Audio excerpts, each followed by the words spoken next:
میرے حضور نے ارشاد فرمایا جب کوئی شخص فوت ہو جاتا ہے تو اس کا جو سلسلہ اعمال ہے منقطع ہو جاتا ہے، عمل کے کھاتے کلوز ہو جاتے ہیں، لیکن فرمایا 3 سلسلے ایسے ہیں جو ختم نہیں ہوتے، 3 کھاتے ایسے ہیں جو جاری رہتے ہیں۔ اللہ اکبر۔ سب سے پہلے صدقہ جاریہ، دوسری بات میرے حضور نے ارشاد فرمایا علم جس سے لوگ نفع پائیں۔ اللہ اکبر۔ علم کسی کو سکھا دیا، وہ تسلسل باقی رہے۔ ہمارے استاد قبروں میں چلے گئے، لیکن آج ہزاروں طلباء کو اور لاکھوں عوام کو ان کے دیے ہوئے جو سبق تھے جو انہوں نے ہمیں پڑھایا آج ہم لوگوں کو بتا رہے ہیں، تو ان کی روح کو اس کی برکت پہنچ رہی ہے۔ پھر یہ ان کے استاد، پھر ان کے استاد۔ تو علم نافع یہ کبھی بھی کھاتے کلوز نہیں ہوتے۔ اور تیسری بات میرے حضور نے فرمایا نیک اولاد جو ماں باپ کے لیے مغفرت کی دعائیں کرتی ہے، یہ صدقہ جاریہ ہے، یہ کبھی بھی ختم ہونے والا سلسلہ نہیں ہے۔ میں کہتا ہوں کہ اولاد اگر نیک ہے، اہتمام سے دعا نہیں بھی کرے گی تو دن میں کتنی مرتبہ کہے گی ربنا اغفر لی ولوالدی، اے اللہ مجھے بھی بخش دے، میرے ماں باپ کی بھی مغفرت کر دے۔ ایک شخص کے 5 بیٹے ہیں، 4 بیٹیاں ہیں، 3 بیٹے ہیں، 4 بیٹیاں ہیں، تو اب سارے نمازی ہیں، تو روزانہ 5 نمازوں میں کتنی مرتبہ ربنا اغفر لی ولوالدی۔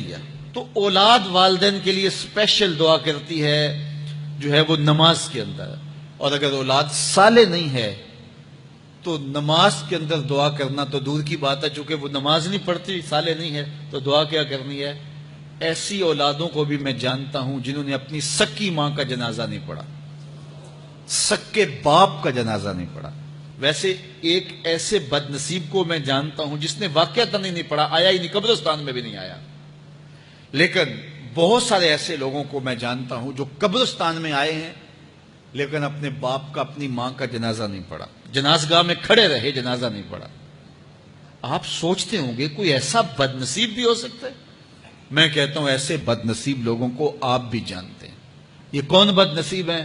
جنہیں جنازہ آتا نہیں، ساری زندگی لوگوں کے جنازوں میں رسمن کھڑے ہو کے آ جاتے ہیں، جنازہ آتا ہو تو کچھ پڑھے، جاتے ہر جنازے میں ہیں لیکن نماز جنازہ ہی نہیں آتی، تو کھڑے ہو کے لوگوں کو دیکھ کر کے سلام پھیر دیا، لوگوں کو دیکھ کر کے ہاتھ چھوڑ دیے، اور جو ہے وہ جنازہ پڑھنے گئے تھے۔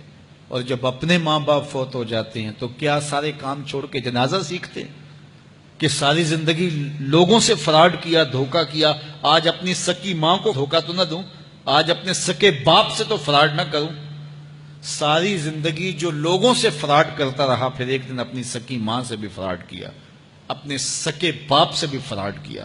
اور مجھے بتاؤ شخص سے بڑا کوئی بدبخت ہو سکتا ہے کہ جو اپنی سکی ماں سے فراڈ کرے اور وہ بھی مرنے کے بعد، سکے باپ سے فراڈ کرے، اس کی لاش پڑی ہوئی ہو اور وہ اس سے فراڈ اور دھوکہ کر رہا ہو؟ اگر اس کے اندر ضمیر ہو تو ڈوب کے مر جاتا کہ میں اپنی ماں سے فراڈ کر رہا ہوں اور اپنے باپ سے فراڈ کر رہا ہوں۔ تو یہ کتنی بڑی بد نصیبی ہے کسی اولاد کی اور کسی ماں باپ کی بھی کہ اس کی اولاد بھی اس کے لیے جنازہ پڑھنے کی صلاحیت نہیں رکھتی ہے۔ اور وہ کتنے خوش نصیب ماں باپ ہیں جن کا جنازہ خود اولاد پڑھاتی ہے۔